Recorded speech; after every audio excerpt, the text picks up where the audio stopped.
Saudi Arabia and Pakistan have signed a mutual defense pact just days after Israel's strike on Qatar.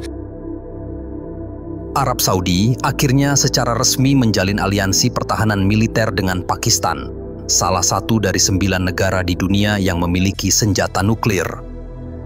Perjanjian ini yang diberi nama Strategic Mutual Defense Agreement ditandatangani langsung oleh putra mahkota Mohammed bin Salman dan Perdana Menteri Pakistan Shehbaz Sharif di ibu kota Saudi, Riyadh, hanya beberapa hari setelah Israel mengebom kota Doha.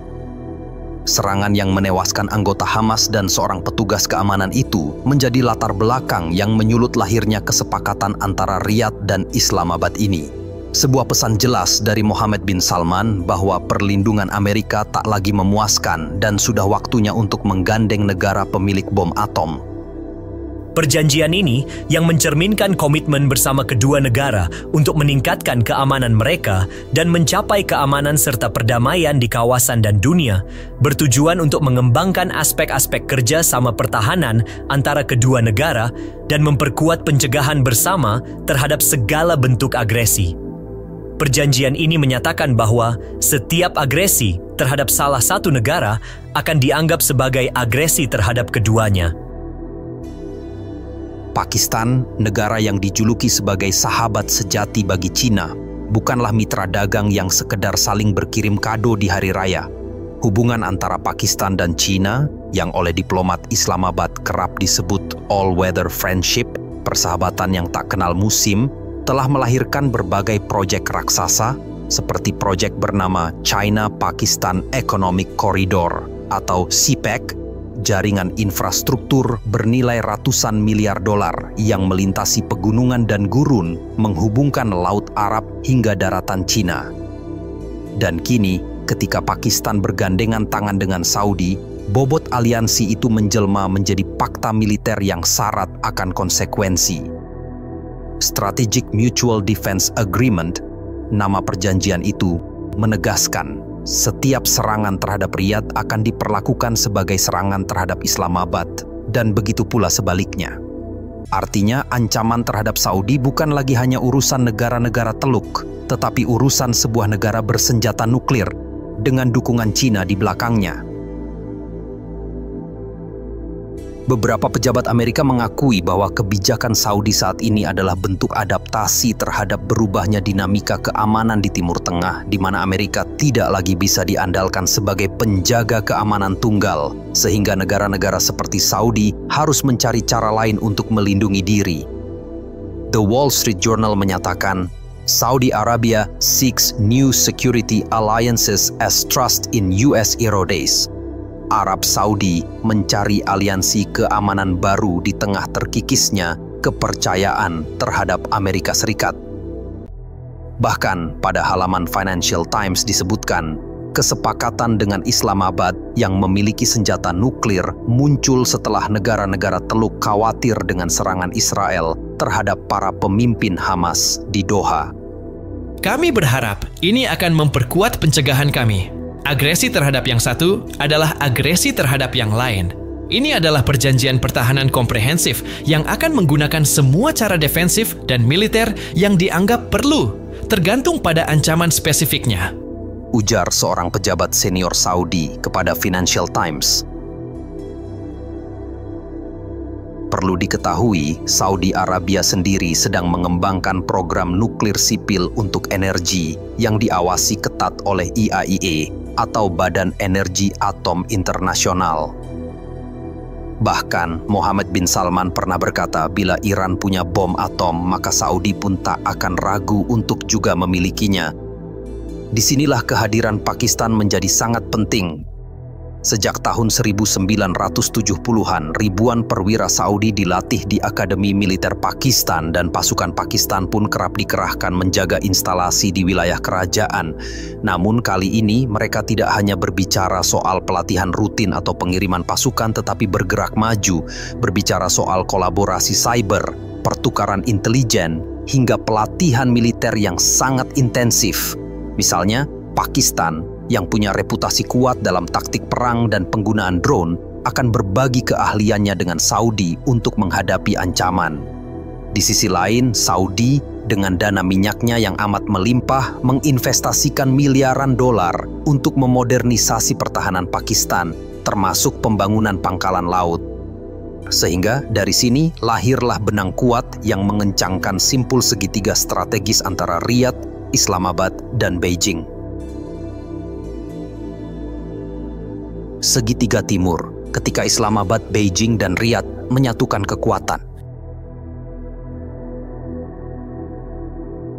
Dunia geopolitik dapat diibaratkan sebagai pesta makan malam yang mewah, di mana setiap tamu datang dengan misi rahasia.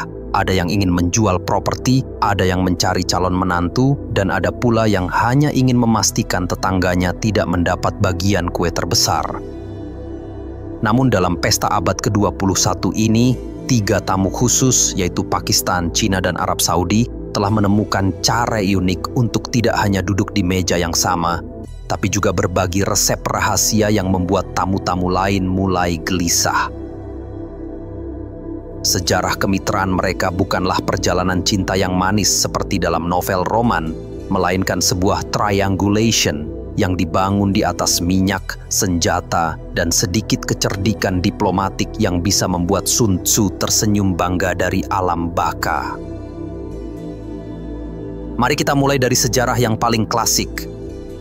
Hubungan Cina-Pakistan yang oleh para diplomat sering disebut sebagai all-weather friendship atau persahabatan yang tak kenal musim. Hubungan ini bukan lahir dari pertemuan kebetulan di kafe atau saling like di media sosial, tetapi dari kebutuhan politik yang mendesak di tengah badai Perang Dingin. Tahun 1962, ketika India dan China saling berhadapan di Himalaya dalam konflik perbatasan yang memicu ledakan senjata dan retorika nasionalis, Pakistan, yang sejak kemerdekaannya di tahun 1947 selalu berada dalam bayang-bayang rivalitas dengan New Delhi, melihat kesempatan emas. Islamabad dengan cepat mengirimkan sinyal ke Beijing, kita punya musuh yang sama. Dalam hitungan bulan, Pakistan menjadi salah satu dari segelintir negara yang mendukung hak China untuk mengambil alih kursi Taiwan di PBB. Ini bukan sekedar dukungan diplomatik, ini adalah tiket masuk ke klub eksklusif yang hanya terbuka untuk sekutu sejati. Dari sinilah benih persahabatan yang tak kenal musim mulai tumbuh meski diawali dengan bibit yang rapuh. Tahun 1960-an, ketika Amerika sibuk mendukung India dengan bantuan ekonomi dan militer, China justru mengirimkan bantuan senyap ke Pakistan, yaitu pelatihan militer, senjata ringan, dan yang paling penting, dukungan politik untuk melawan isolasi internasional. Kemitraan ini benar-benar mencapai titik didih pada tahun 70-an ketika China dan Pakistan memutuskan untuk membangun Karakoram Highway, yaitu jalan raya yang melintasi pegunungan tertinggi di dunia, seperti adegan dalam film Mission Impossible. Proyek ini, yang memakan waktu 20 tahun dan menghabiskan nyawa ratusan pekerja, telah menjadi simbol persatuan dua negara, sekaligus menjadi jembatan fisik yang memungkinkan aliran barang, senjata, dan konon ilmu nuklir. Ya, Anda tidak salah dengar. Di balik kabut Himalaya, ada rumor bahwa China membantu Pakistan mengembangkan program nuklirnya, sebuah langkah yang membuat Washington menggerutu. Tapi, jangan bayangkan hubungan ini seperti hubungan suami istri yang romantis. Ini lebih mirip bromance antara dua teman yang saling mengisi kelemahan, di mana China butuh sekutu di kawasan strategis untuk mengimbangi pengaruh India dan Amerika, sementara Pakistan membutuhkan pelindung dari ancaman ekonomi dan militer yang terus menghantui. Tahun 1980-an, ketika Pakistan menjadi pusat operasi anti-Soviet di Afghanistan dengan dukungan Amerika, China diam-diam mengirimkan senjata ke Islamabad, termasuk rudal balistik M9 yang bisa membuat Moskow merinding. Di saat yang sama, Beijing juga mulai membangun kapasitas nuklir Pakistan melalui transfer teknologi yang disebut-sebut melibatkan data dari program nuklir China sendiri. Ini adalah era di mana plausible deniability menjadi senjata utama, di mana Amerika Serikat berpura-pura tidak tahu soal bantuan China ke Pakistan, sementara Islamabad dan Beijing seolah saling berbisik. Jangan khawatir, kami tidak akan menyebut namamu di laporan resmi. Tahun 2015, China meluncurkan Belt and Road Initiative, yaitu visi ambisius untuk menghubungkan Asia, Afrika, dan Eropa melalui infrastruktur. Dan di jantung proyek ini, seperti nasi padang di atas piring nasi goreng, terdapat China-Pakistan Economic Corridor, CPEC, proyek senilai $62 miliar yang mengubah Pakistan dari negara yang sering dijuluki klien IMF menjadi poros logistik strategis.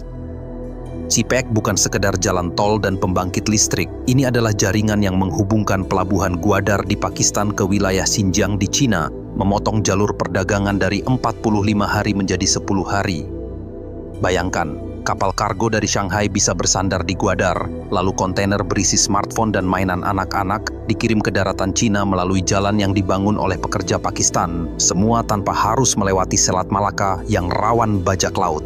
Ini adalah shortcut geopolitik yang membuat Singapura cemburu dan Amerika mulai gelisah. Di Gwadar, selain dermaga komersial, China juga membangun fasilitas militer yang bisa menampung kapal perang dan pesawat tanpa perlu memakai seragam tentara. Ini adalah seni soft power ala Beijing, yaitu tidak perlu mengibarkan bendera merah di pangkalan, cukup pastikan bahwa setiap infrastruktur sipil memiliki dual use capability. Pakistan, yang selama ini dianggap sebagai negara client state, kini berdiri gagah sebagai strategic partner yang dihormati, meski kadang masih harus meminjam uang dari IMF untuk membayar tagihan listrik. Tapi seperti kata pepatah di Islamabad, better to be a partner with debt than a client with nothing. Lebih baik menjadi mitra yang terlilit utang daripada menjadi klien yang tidak punya apa-apa. Di seberang lautan, hubungan Cina dan Saudi sedang menari di atas nada yang berbeda. Minyak, uang, dan sedikit keinginan untuk saling mengerti tanpa perlu pacaran terlalu lama. Hubungan diplomatik resmi kedua negara baru dimulai pada tahun 1990 ketika dunia masih berpikir bahwa email adalah teknologi futuristik.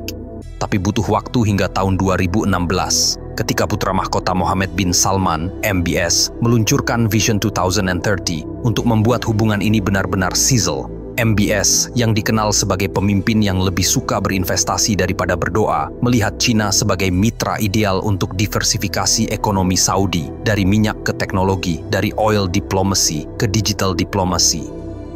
Sementara Beijing, yang membutuhkan minyak untuk mesin industri raksasanya, melihat Riyadh sebagai gas station terpercaya yang tidak akan tiba-tiba menaikkan harga minyak hanya karena Rusia menginvasi Ukraina. Tahun 2019, ketika Amerika sedang sibuk menghancurkan hubungan dengan Iran, Cina justru mengirimkan pesan ke Saudi, kami bisa menjadi penengah.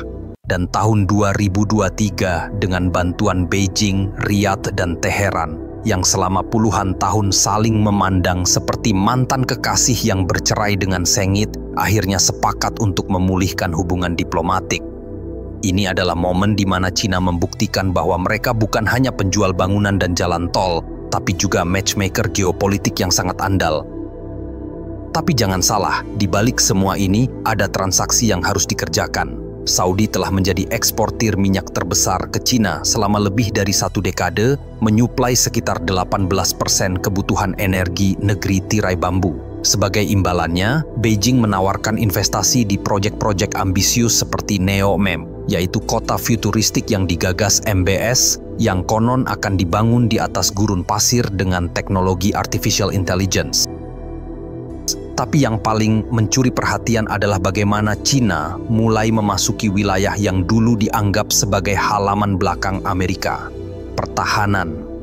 Tahun 2022, Saudi dilaporkan sedang bernegosiasi untuk membeli sistem pertahanan rudal HQ-9 buatan China, teknologi yang bisa melindungi instalasi minyak dari serangan drone seperti yang pernah terjadi di tahun 2019.